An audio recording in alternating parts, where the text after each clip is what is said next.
بسم الله الرحمن الرحيم.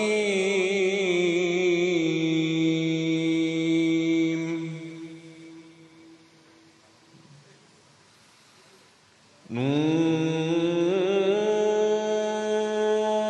والقلم وما يسطرون.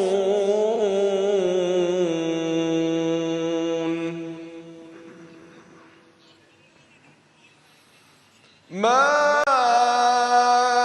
أنت بنعمة ربك بمجنون.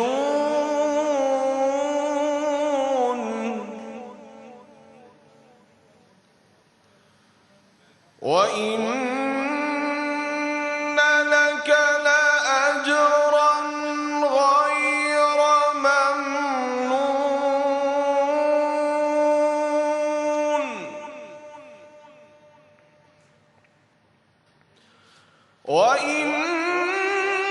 وإنك لعلى خلق عظيم.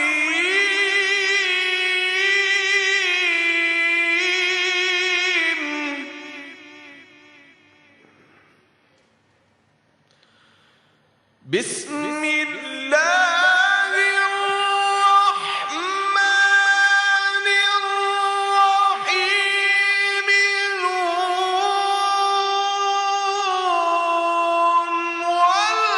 والقلم وما يسطرون.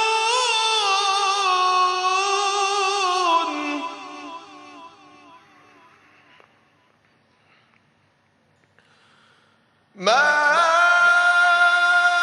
أنت بنعمة ربك بمجنون. وإن لك لأجرا غير ممنون.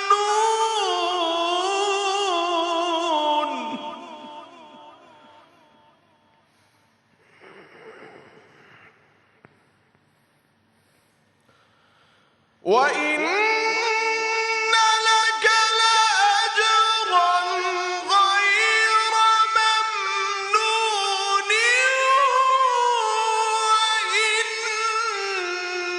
وإنك لعلى خلق عظيم.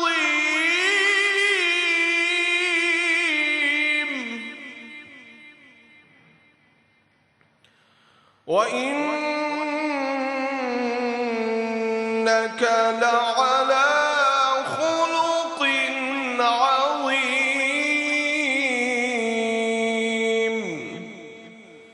فستبصر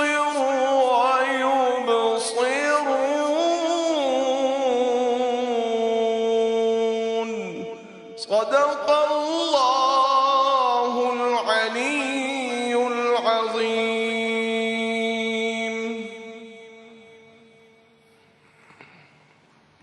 ہمارے سامنے سورۃ القلم کی پہلی 5 آیات تلاوت کی گئی، جن میں ایک بڑے اہم موضوع کی طرف اشارہ ہے اور حضور نبی اکرم صلی اللہ علیہ وآلہ وسلم کے خلق عظیم کا بیان ہے،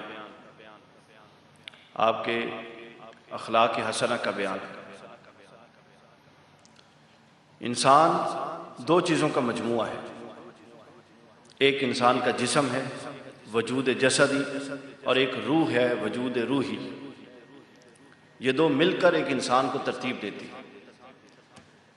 جسم کے اپنے تقاضے ہیں چونکہ جسم مٹی سے خلق ہوا ہے، روح کے اپنے تقاضے ہیں چونکہ روح اللہ کی پھونکی ہوئی ہے۔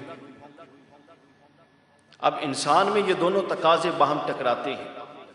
جسم کا تقاضا کھانا پینا سونا، خواہشات کی تسکین، اور روح کا تقاضا معرفت، ذکر الہی، متوجہ اللہ ہونا، متوجہ الرسول ہونا، تلاوت قرآن مجید، یہ روح کے تقاضے۔ اب یہ دونوں تقاضے انسان کی شخصیت کے اندر ٹکراتے ہیں۔ ضرورت اس امر کی ہے کہ انسان کی شخصیت کو بیلنس اور سٹریم لائن کیا جائے، اس کے لیے اللہ تعالیٰ نے ایک عبادات کا نظام دیا، نماز، روزہ، حج، زکوٰۃ اور دیگر نفلی عبادات۔ کیوں؟ تاکہ ان عبادات پر عمل کر کے جو جسم کے تقاضے خراب کرتے ہیں جسم کو، پوری کی پوری شخصیت کو، وہ مغلوب ہو جائیں اور روح کے تقاضے غالب ہو جائیں۔ عبادات بالذات مقصود نہیں ہیں، مقصود ہیں چونکہ اللہ کا حکم ہے، مگر بالذات مقصود نہیں ہے۔ وہ اخلاق حسنہ کی تشکیل کے لیے ضروری ہے۔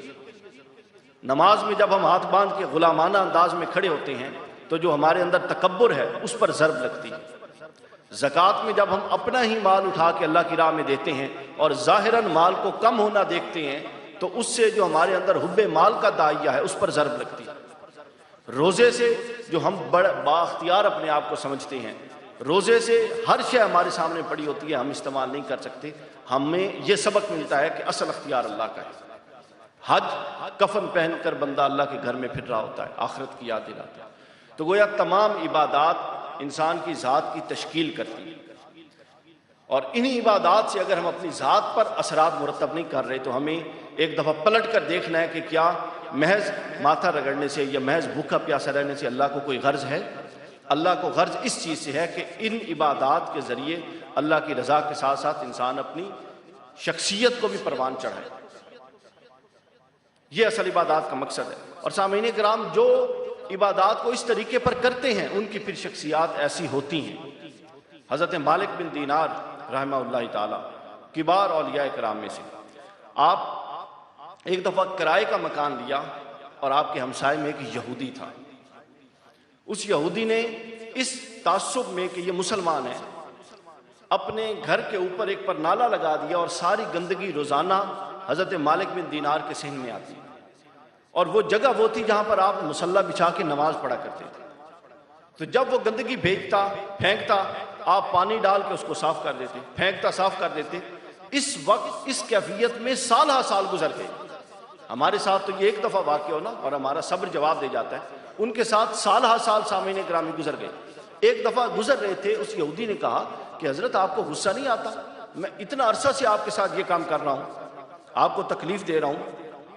تو حضرت مالک بن دینار نے جو جواب دیا، وہ جواب ہماری آج کی آخری بات، اور وہ جواب حسن اخلاق کا مطلب پورا کا پورا منبع، اور وہ جواب ہمیں بتاتا ہے کہ عبادات کے ذریعے ہم نے کہاں پر پہنچنا ہے۔ آپ فرماتے ہیں کہ میرے رب نے مجھے یہ حکم دیا ہے کہ صبر کرو، برداشت کرو، چونکہ صبر اور برداشت کا بڑا اجر ہے، اور جو دوسروں کی خطائیں اور تقصیرات معاف کر دیتا ہے وہ انسان بھی بڑا ہوتا ہے اور اللہ بھی اسے معاف کر دیتا ہے۔ آپ کا یہ جملہ سن کر یہودی قدموں میں گر گیا اور کہتا ہے کہ اے حضرت، اگر آپ کا دین اتنا اچھا ہے تو پھر میں ابھی اپنے پرانے دین کو ترک کرتا ہوں اور مجھے کلمہ پڑھائیں۔ اور آپ نے وہیں کھڑے اس کو مسلمان کر دیا۔ تو اللہ تعالیٰ سے دعا ہے کہ ہمیں بھی اپنے اخلاق اسی طور پر تشکیل دینے کی اور انہی خطوط پر استوار کرنے کی توفیق عطا فرمائے۔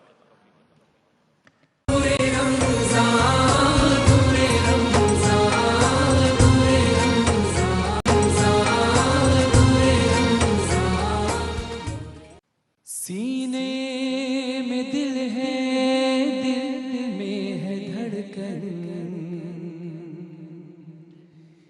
سینے میں دل ہے، دل میں ہے دھڑکن، دھڑکن کی آواز تو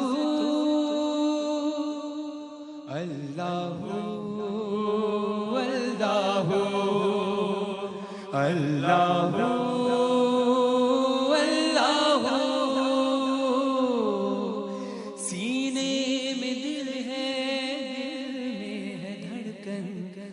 دھڑکن کی آواز تو اللہ اللہ اللہ اللہ۔ چاند سورج پہ ستاروں پہ حکومت ہے تیری، تو وہ یزداں کے محمد کو ضرورت ہے تیری۔ چاند سورج پہ ستاروں پہ حکومت ہے تیری، تو وہ یزداں کے محمد کو ضرورت ہے تیری، رحمان بھی تو ہی ہے، ستار بھی تو ہی ہے، غفار بھی تو ہی ہے، قہار بھی تو ہی، تو ایسا محمود ہے خود محمد چاہے جسے روبرو، اللہ اللہ اللہ اللہ، سینے میں دل ہے، دل میں ہے دھڑکن، دھڑکن کی آواز تو اللہ اللہ اللہ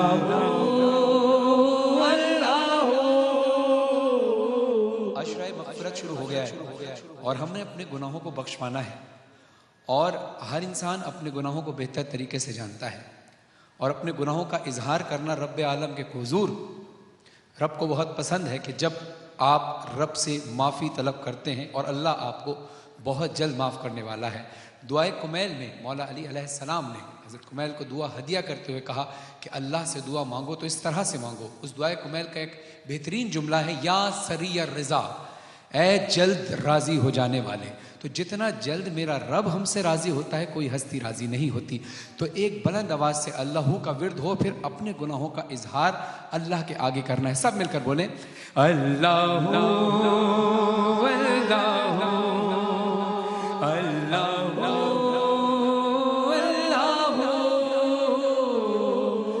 تو میرے عیب چھپاتا ہے ڈال کر پردہ، میں گناہگار بہت بخش دے تو میرے گناہ، تو میرے عیب چھپاتا ہے ڈال کر پردہ، میں گناہگار بہت بخش دے تو میرے گناہ، رحمان بھی تو ہی ہے، ستار بھی تو ہی ہے، غفار بھی تو ہی ہے، قہار بھی تو ہی، تو جانتا ہے احوال دل کے، سب کا مسیحا ہے تو